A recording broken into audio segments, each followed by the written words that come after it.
Pence, well, now Vice President Pence is an extraordinary guy. He is a good emissary. I know he's on the road. I know the president's on the road. The disagreement between us is remarkably small, and it has been. I think the conversation that I had that was taken out of context would imply a wide chasm. The important thing to understand is this.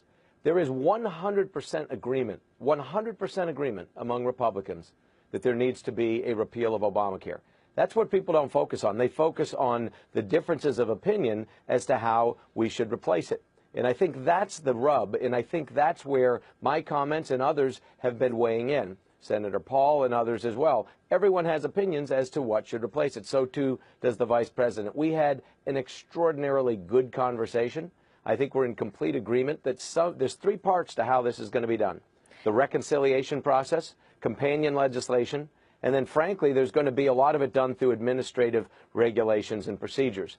And so I am confident that we are in complete agreement as to what this should look like at the very end of it. How we get there is going to be the conversation in the weeks immediately and that's ahead. the big question. I think the concern among many people is, Republicans have had 7-8 years to try to come up with a plan. They've been talking about repealing that law for that number of years, and now we're here, and there doesn't seem to be an agreement on how to move forward here, and that the alternative to not coming together on this is that the American people are left with Obamacare.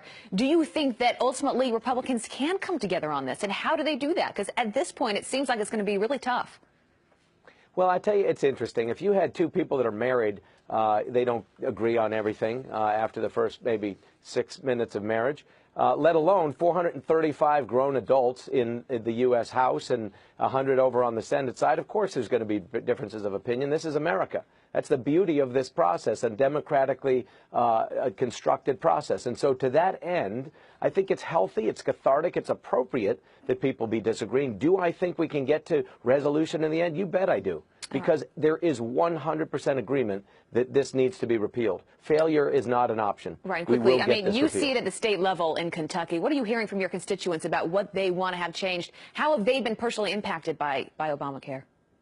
One of the real reasons, it's a good question you asked that, one of the real reasons we need to repeal and replace simultaneously is because states need to have control of the Medicaid portion of this particular process. There is, in Kentucky, nearly 1/3 of Kentuckians are on Medicaid. That is cost prohibitive in some respects. We need to have control over what percentage of the federal poverty level, what are the work requirements and or participation requirements of recipients. What we see and hear far and wide in Kentucky is that it is unsustainable. Something has to change. And this is something that we're going to be working on. It's why I'm working also with Secretary Price, in incoming CMS head Seema Verma. We're looking forward to working with her when she's appointed to be able to actually have state control of the Medicaid population. Kentucky and every other state need the very same thing. Governor Bevin.